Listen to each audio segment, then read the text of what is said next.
नमस्कार मित्रांनो, तर आज आपण करत आहोत 100 days equal to 100 code in C लँग्वेजचा चौथा प्रोग्राम। तर आजचा आपला क्वेश्चन असणार आहे की take input temperature in Fahrenheit and convert into Celsius. तर पहिल्यांदा #include stdio.h ही हेडर फाईल इन्क्लूड करून घेऊया। इंट मेन करून आपण आपल्या प्रोग्रामला सुरुवात करूया। तर पहिल्यांदा व्हेरिएबल डिक्लेअर करून घेऊया। तर व्हेरिएबल मध्ये स्टोअर होणारी व्हॅल्यू आज आपण डेसिमल पॉइंट मध्ये घेत असल्यामुळे आपण इथे फ्लोट हा डेटा टाइप वापरूया आणि फॅरनहाइट हा एक व्हेरिएबल आणि सेल्सियस हा एक व्हेरिएबल घेऊया।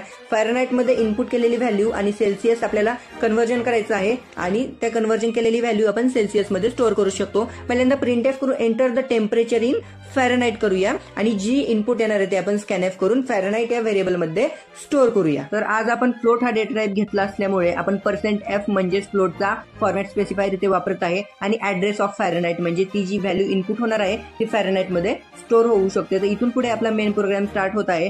सेल्सियसचं कन्वर्जन करण्यासाठी आपल्याला एक फॉर्म्युला आहे, तो म्हणजे फॅरनहाइट -32 इंटू 5 डिवायडेड बाय 9। हा फॉर्म्युला अरिथमेटिक ऑपरेटरचा यूज करून लिहिलेला आहे, म्हणजे त्याच्यातले जे सिम्बॉल आहे ते आपल्या साध्या सिम्बॉल पेक्षा थोडे वेगळे असल्यामुळे आपण तिथे त्याचा यूज करून लिहिलेला आहे। ते सर्व सिम्बॉल मी स्क्रीनवरती देत आहे। तर सेल्सियस मध्ये जे कन्वर्जन होणार आहे ते आपल्याला आउटपुट दिसण्यासाठी म्हणजे प्रिंटएफ करून आपल्याला Celsius is equal to %2f का करावं लागलं, कारण आपल्या पॉइंट मध्ये व्हॅल्यू येणार, पॉइंटच्या पुढे देखील आपले नंबर येतील, तर आपण 2 नंबर आणणार, त्यामुळे %2f हे वापरलेलं आहे। तर आपण सेल्सियस प्रिंट करणार आहोत, त्यामुळे तिथे सेल्सियसचं स्कॅनिंग होणार।